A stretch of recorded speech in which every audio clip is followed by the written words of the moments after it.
Está para ser votado um projeto de lei que define a participação da Defensoria Pública em todas as unidades da Federação para prestar assistência jurídica aos detentos. Nos presídios, claro. A Defensoria pode requerer ao juiz o início do cumprimento da pena, pode solicitar mudança de regime e até requerer anistia e indulto, entre outras competências, claro. Para falar sobre o tema, está aqui o deputado Edmilson Valentim, do PCdoB do Rio de Janeiro. Eu achei até, deputado, até porque sou leigo no assunto, achei que esse projeto já tinha sido aprovado. Aí você está me falando agora há pouco que ele foi aprovado, foi para o Senado, sofreu modificações, e daí conforme dita a regra, voltou para a Câmara agora e está em tramitação nas comissões. Sendo aprovado, que é a expectativa, vai direto para a sanção presidencial. É isso, né? Exatamente. Teve alterações em função de alguns questionamentos no Ministério Público. Mas eu acho que foi feito um acordo positivo com a participação dos senadores, mas principalmente da Defensoria Pública e do Ministério Público. Ele retornou, foi aprovado na Comissão de Segurança e agora definitivamente deve ser aprovado até o dia 19 de maio, que é o Dia Nacional do Defensor Público, na Comissão de Constituição e Justiça, e depois irá a sanção do presidente Lula. Agora, só para o nosso telespectador entender um pouco essa questão. Quer dizer que nos nossos presídios existe uma massa, existe um contingente imenso, centenas de milhares de pessoas que estão condenadas, presas, estão lá nos presídios brasileiros. A maior parte dessas pessoas não conta com nenhum apoio jurídico. Muitas vezes o que a gente lê às vezes, isso. Tal pessoa, tal José lá, já cumpriu a pena. É que ninguém lembrou. Falou, você pode ir embora. E acontecem casos terríveis às vezes, né? Quer dizer que o defensor público, eu queria saber, quer dizer, esse defensor público, essa defensoria pública que está no projeto seu, é quem vai atuar nos presídios, no sentido, por exemplo, não é, de resolver essa questão da pena aqui. Acho que 5%, 10%, sei lá quanto, já cumpriu a pena e não saiu ainda. Né? Olha, as estatísticas dizem que tem 400 mil pessoas presas no nosso sistema prisional. Desses, 80% são pobres, né?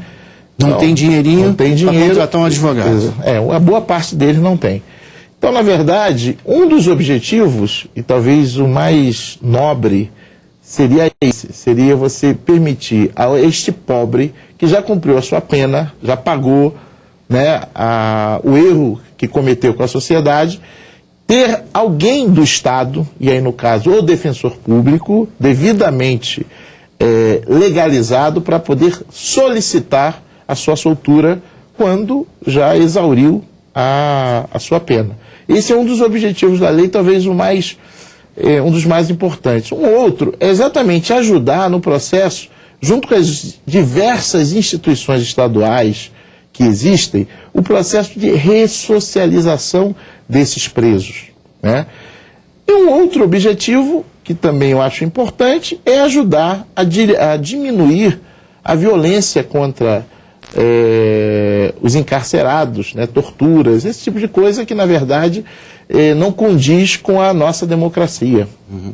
Agora, eu estava imaginando, agora você estava falando, então vamos ter que abrir concurso público, que serão milhares de pessoas para trabalhar nesse sistema, que são centenas de presídios no Brasil, não é? Com milhares de pessoas com problemas lá dentro. Uhum. Então, para exercer a função, nós vamos ter que abrir concurso, não é isso? Provavelmente, né? É verdade. Mas a Constituição de 88, e eu fui constituinte, nós identificamos a importância de você ter, da mesma forma que o Estado tem quem acusa, que é a promotoria, o Ministério Público, você também tem que ter ao alcance da sociedade quem defende. E o defensor público é o advogado pobre. Hoje, inclusive, muita gente de classe média já procura algumas defensorias públicas em função da qualidade do defensor público que existe em vários estados da federação, né? A maioria dos estados hoje já tem defensoria pública, somente 2 estados não têm uma boa defensoria pública, mas em processo de tê-las. Então, o defensor público, só para dar uma ideia, no meu estado, Rio de Janeiro, que é uma das defensorias públicas melhor preparadas, só no ano passado eles fizeram 5 milhões de atendimentos. 5 milhões de atendimentos, são 720 defensores públicos. 720? Então você vê uma média altíssima de produtividade.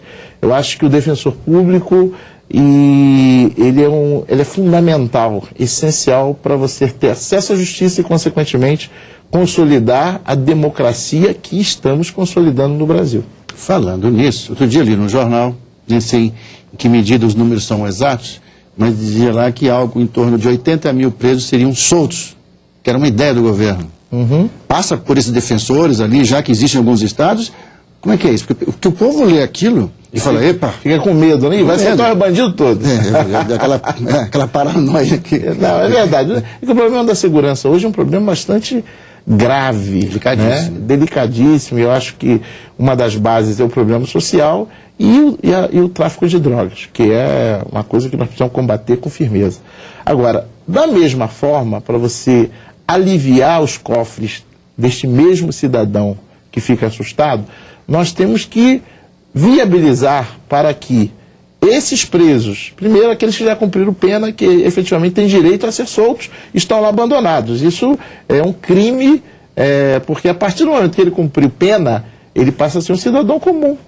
Então ele merece ter assistência do Estado para poder fazer valer o seu direito. Outros são presos que fizeram crimes que podem ser abordados por esta forma.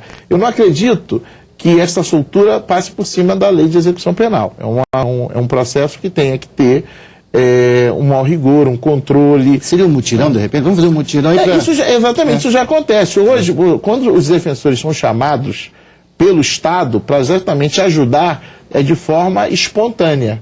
E isso acontece em vários estados. Vamos fazer um mutirão para ajudar a soltar. Logicamente, o problema daquele serial killer que matou aqui aqueles jovens em Louisiana nos chama a atenção. Olha, vamos soltar um cara como esse. Então, esse fato, que foi uma tragédia e eu acho que um erro do judiciário, né, nós não estamos livres de ter novamente. Claro. Né? Mas nos chama a atenção que precisamos redobrar a vigilância. Mas não podemos deixar de ousar para garantir o direito das pessoas, e aí não é só o direito do preso. Na hora que esse cara sai de lá, menos recursos a sociedade está gastando para mantê-lo lá. Então, esse é o papel do gestor público, do gestor do executivo, do judiciário, do sistema prisional. Nós temos que fazer valer os sistemas. Queria te perguntar uma coisa. Uma coisa que a gente sempre também lembra nessas questões todas é que muitas pessoas que vão presas, que são condenadas, quando a gente vai fazer uma pesquisa, eles têm uma escolaridade muito baixa. E uma das prerrogativas do sistema prisional é oferecer educação formal para esse pessoal. Ou seja, o cara vai ficar lá 10, 15 anos, podia muito bem sair com um diplominha, sair com uma informação melhor para encarar o mercado lá fora, que já vai ser um pouco hostil com ele pela própria origem. Verdade. Já um preconceito objetivo. A Defensoria Pública, quando o senhor pensa nisso, que coloca esse projeto, ela vai também, digamos, vai olhar para essa questão? Quer dizer, isso faz parte das suas prerrogativas, das suas competências? Eu acho que ela pode ajudar em articulação com as diversas entidades que já existem no Estado. No caso, por exemplo, do Rio de Janeiro, nós temos a Fundação Santa Cabrini. Ela, inclusive, pratica políticas públicas do governo federal. Uma, por exemplo, do Ministério do Esporte, que é construindo um programa que os presos, por exemplo, eles fabricam bolas para a prática dos programas esportivos do Ministério do Esporte. São convênios do governo federal com essas fundações assistenciais prisionais dos governos dos estados que ajudam no processo de ressocialização. A Defensoria Pública, né, ela ajudaria também, mas na verdade seria mais um orientador, um elemento que teria condições, inclusive, de ajudar em articulação com essas fundações, identificando aqueles presos que estão em melhores condições de ressocialização. Eu acho que essa foi uma das preocupações que nós tivemos junto com a própria Defensoria Pública. Eu queria registrar isso, Limar. Foi um projeto elaborado a partir da experiência e com o apoio dos defensores públicos.